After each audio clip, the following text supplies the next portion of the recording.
نحمده ونصلي ونسلم على رسوله الكريم أما بعد فأعوذ بالله من الشيطان الرجيم بسم الله الرحمن الرحيم قل إن كنتم تحبون الله فاتبعوني يحببكم الله ويغفر لكم ذنوبكم والله غفور رحيم آمنت بالله صدق الله العظيم إن الله وملائكته يصلون على النبي يا أيها الذين آمنوا صلوا عليه وسلموا تسليما اللهم صل على سيدنا ومولانا محمد النبي الأمي وآله وبارك وسلم عليه الصلاة والسلام عليك يا سيدي يا رسول الله وعلى آلك وأصحابك يا خاتم النبيين. صلاة کے بعد قابل احترام علماء کرام سناخان مصطفیٰ نہایت ہی قابل صد احترام بزرگوں بھائیوں دوستوں عزیزوں حاضرین و سامعین السلام علیکم ورحمۃ اللہ وبرکاتہ. آج کی یہ خوبصورت محفل مسجد ہادہ میں انعقاد پذیر ہے. میں مبارکباد پیش کرتا ہوں اپنے بھائی محترم جناب استاد محمد عمران صاحب کو، ان کے والد واجد کو، ان کی مسجد ہادہ کی جتنے بھی انتظامیہ ہے، محلے دار ہیں، سب کو الحمدللہ بہت خوبصورت اہتمام. اور آج ان کی کچھ موسم بھی خراب اور ساتھ سے واپڈا واپڈا کا بھی موسم خراب، اس کے باوجود الحمدللہ بہت اچھا انتظام. اور مسجد میں کیونکہ میں مسجد ہادہ میں پہلی دفعہ یہ حاضر ہوا ہوں تو مجھے تو یہ دیکھ کر یوں ہی محسوس ہو رہا ہے جیسے وہ مسجد حضرت شاہ ولایت میں بیٹھا ہوا ہے. سارا ڈیزائن کھڑکیوں کا، دروازے کا ماشاءاللہ اللہ پاک ان بھائیوں کی اور بزرگوں کی، نوجوان ساتھیوں کی اور جس نے بھی ان کے ساتھ اپنے مالک کے گھر کی تعمیر میں حصہ لیا یا اب بھی ساتھ دے رہے ہیں، اللہ پاک سب کے رزق میں بے حساب برکت عطا فرمائے. اور یقیناً ہمیں نبی کریم صلی اللہ علیہ وآلہ وسلم کی بارگاہ سے جو تعلیمات ملتی ہیں اس میں یہ بہت بڑی خوش نصیبی ہوتی ہے ان بھائیوں کی جو اللہ کے گھر کے ساتھ اپنی محبت رکھتے ہیں، لگن رکھتے ہیں. تو یہ بڑی مبارک بات ہے. اللہ پاک اس مسجد کو اسی طرح آپ سب احباب کو آباد رکھنے کی توفیق عطا فرمائے اور 5 وقت اپنے مالک کے حضور یہ پیشانی نماز کی صورت میں جھکانے کی توفیق عطا فرمائے. ہمارے مرکزی میلاد کمیٹی کے عہدیداران ان سب احباب کو بھی مبارکباد پیش کرتا ہوں کہ ان دوستوں کی یہ کاوش، ان کی یہ محنت کہ اس شیڈول کے اندر الحمدللہ اس پروگرام کو بھی رکھا. اللہ رب العزت ہمیں آئندہ بھی اسی طرح اپنے نبی کے ساتھ اپنی چاہتوں اور اپنی محبتوں کا اظہار حضور کے ذکر پاک کی محفلوں کا انعقاد کر کے حضور صلی اللہ علیہ وآلہ وسلم کی سنتوں پہ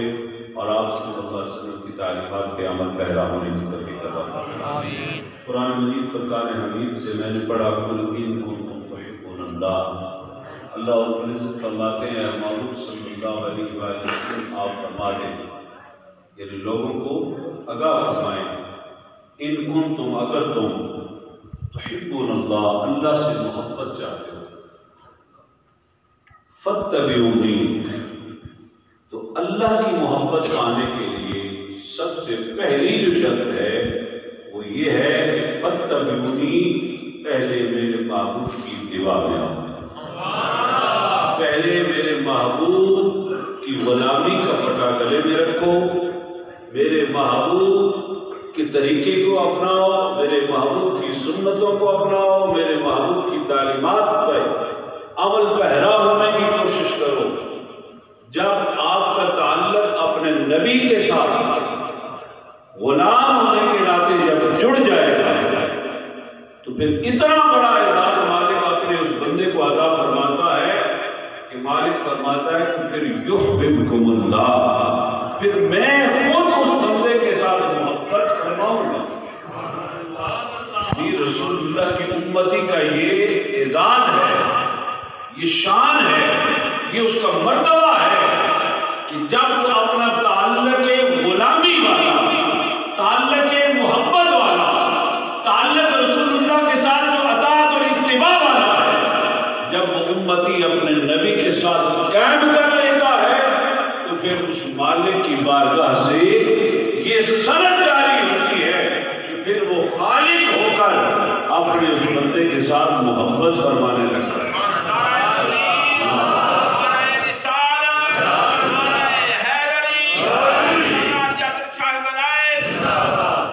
اور پھر فقط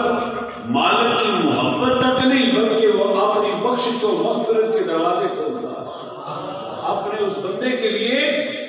وہ اپنی بخشش و مغفرت و نجات کے دروازے کھول کے اعلان کرتا ہے کہ واللہ غفور الرحیم، پھر اللہ کو وہ بڑا ہی غفور الرحیم پاتا ہے۔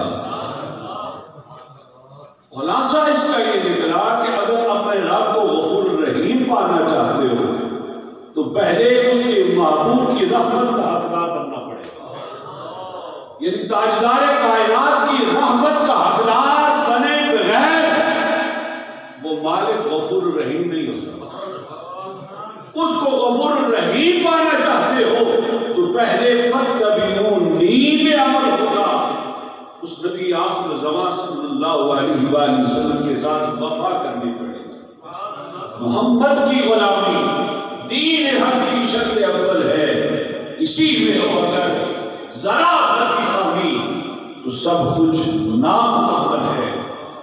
حضور نے ارشاد فرمایا لا ایمان لمن لا صلاۃ لہ ولا دین لمن لا صلاۃ لہ، جس کی نماز نہیں اس کا دین نہیں، جس کی نماز نہیں اس کا ایمان نہیں۔ پھر حضور فرماتے ہیں لا یؤمن احدکم حتی اکون احب الیہ من والدہ وولدہ والناس اجمعین، ہرگز کوئی اس وقت تک مومن نہیں ہو سکتا جب تک نبی کریم صلی اللہ علیہ وآلہ وسلم کے ساتھ اپنے ماں باپ، بیوی بچے، مال اولاد، گھر بار، ہر چیز سے بڑھ کر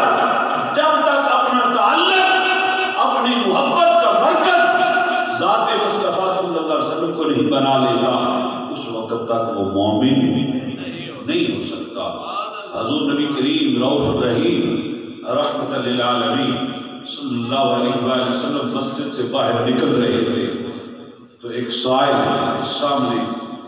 حاضر ہوا، اس نے سوال کیا، اس نے عرض کیا یا رسول اللہ صلی اللہ علیہ وآلہ وسلم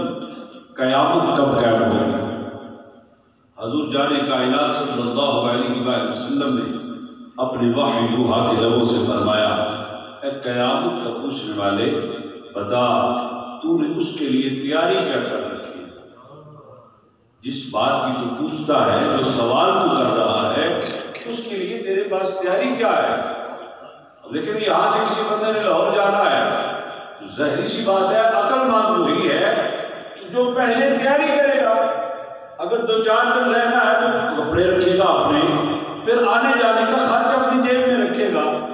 پھر دوست احباب کے نمبر بھی لے کے جائے گا کہ میں نے 3-4 دن وہاں ٹھہرنا ہے، میں وہاں اپنے فلاں جاننے والے کے ساتھ رابطہ کر دوں گا۔ تو حضور نبی کریم فرماتے ہیں اس سے پوچھنے والے کہ تو قیامت کے بارے میں پوچھ رہا ہے کہ کب قائم ہوگی، مجھے یہ بتا کہ تو نے اس کے لیے تیاری کیا کی۔ تو وہ عجز و انکساری میں عرض کرتا ہے یا رسول اللہ صلی اللہ علیہ وسلم نہ بہت زیادہ نمازیں، نہ بہت زیادہ صدقات و خیرات، اس سے بعد بندے غلط فہمی کا شکار بھی ہو جاتے اور الٹا مطلب لینے لگ جاتے۔ اس سے مطلب اس سوالی کا یہ نہیں تھا کہ میرے پاس کوئی نمازیں نہیں، کوئی صدقات و خیرات نہیں۔ اگر یہ بات ہوتی تو حضور یہ کبھی بھی نہ فرماتے لا ایمان لمن لا صلاۃ لہ ولا دین لمن لا صلاۃ لہ، جس کی نماز نہیں اس کا ہرگز دین نہیں، جس کی نماز نہیں ہرگز اس کا ایمان نہیں، بلکہ یہ اس بندے کی جو انکساری ہے کہ میری نمازیں، اور میرے صدقات و خیرات کیا حقوق رکھتے ہیں؟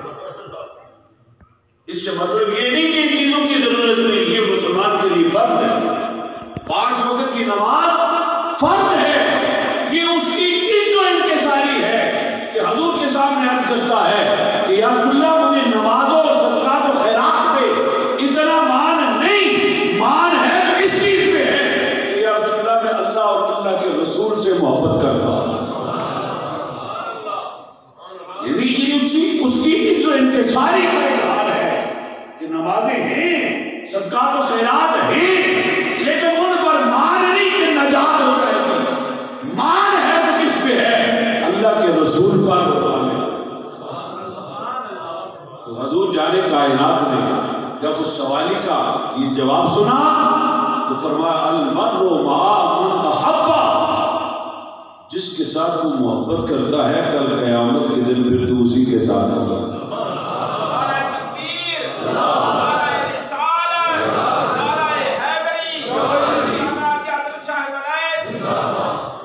آؤ حضور کی محبت اس دل میں بساؤ، حضور کی محبت اس دل میں بسا کر جب یہ پیشانی اپنے مالک کے حضور رکھو گے اور زبان یا دل سے کہو گے سبحان ربی الاعلیٰ، سبحان ربی الاعلیٰ، تو پھر وہ بندے کی یہ صدا زمین تک نہیں رہتی بلکہ وہ آسمان کی بلندیوں کو چھوتی ہوئی مالک کی بارگاہ میں پہنچ جاتی ہے۔ پھر وہ مالک کن فرشتوں کو گواہ بناتا ہے، اے میرے فرشتوں دیکھو میرا بندہ یہ پیشانی یہ ناک میری زمین پہ رکھ کر میری ہی باتیں بیان کر رہا ہے، مجھے ہی یاد کر رہا ہے، تم گواہ ہو جاؤ میں نے اس کی بخشش کر دی۔ اس لیے آؤ اس دل کے اندر اپنے نبی کی محبت بساؤ اور یہ پیشانی اپنے مالک کے حضور جھکاؤ تاکہ اس فانی زندگی کا سفر جو ہے یہ کامیابی کے ساتھ طے ہو جائے، اور جب پیغام اجل آئے تو یہ عادت پڑ گئی نا رسول اللہ کی محبت کی اور یہ پیشانی مالک کی بارگاہ میں جھکانے کی، تو پھر قبر کا اندھیرا بھی تاریکی بن کے نہیں اجالا بن کے استقبال کرے، وہ قبر کی وحشت ختم ہو جائے گی، وہ فرحت اور مسرت میں بدل جائے گی جب فرشتے پوچھیں گے بتا تیرا رب کون ہے، تو یہ پیشانی جھکانے کی عادت پڑی ہوئی اور تسبیحات مالک کی حمد و ثنا کرنے کی عادت جب پڑی ہوگی تو وہاں ایک لمحہ بندہ مومن تاخیر نہیں کرے گا، وہ جواب میں یہ کہے گا کہ اے فرشتوں مجھ سے پوچھتے ہو کہ ساری زندگی یہ پیشانی کسی غیر کے پاس نہیں جھکائی، جب بھی جھکائی ہے اس مالک کل کی بارگاہ میں جھکائی۔ اور جب وہ پوچھے گی ماں دینوں کا بتا تیرا دین کیا ہے، تو وہ پھر جواب دے گا اس دین کی بات کرتے ہو جس دین پہ میں یہ پچھلی ساری زندگی گزار کے آیا ہوں۔ اور پھر پوچھا جائے گا ماں کنت تقول فی حق ھذا الرجل، بتا اس عظیم ہستی کے بارے میں کیا کہتا تھا، تو پھر وہاں رخ والضحیٰ کی زیارت بھی ہو جائے گی، پہچان بھی نصیب ہو جائے گی، اور اس دل کے اندر اپنے نبی کی محبت بسانے والا